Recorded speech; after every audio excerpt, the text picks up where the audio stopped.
Hi guys, Samsung is refreshing its popular mid-range tablet from 2020, the Galaxy Tab S6 Lite, and it's kinda confusing. But before we get into it, definitely subscribe and hit the bell icon if you haven't to get daily tech updates, and drop a like if you enjoyed the video. So, Samsung should be releasing a Galaxy Tab S8 Lite, the successor to the Tab S7 Lite, but instead they're making a refresh of the 2020 Tab S6 Lite. Now, it's not going to be an entirely different device. Samsung is taking the Tab S6 Lite and making a few modifications. It's going to use the same chassis as the S6 Lite and will have the exact same dimensions. It's also going to use the exact same display, a 10.4-inch TFT LCD panel with 60Hz refresh rate, and will house the same 7040 mAh battery. So it's mostly going to be the same Tab S6 Lite as the one from 2020, except with a new software and a new processor. The tablet is going to ship with One UI 4.1 based on Android 12 out of the box. So it's most likely going to get 2 more Android OS updates from Samsung.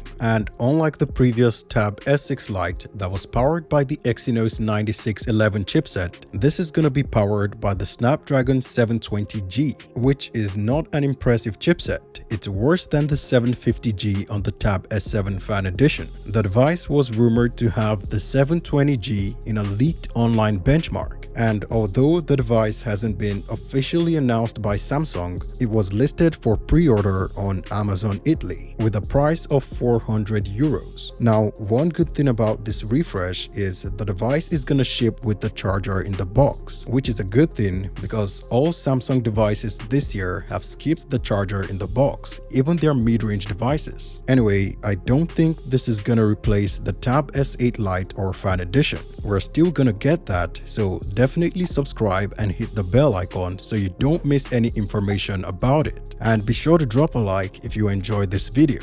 Thanks for watching guys, see you in the next one.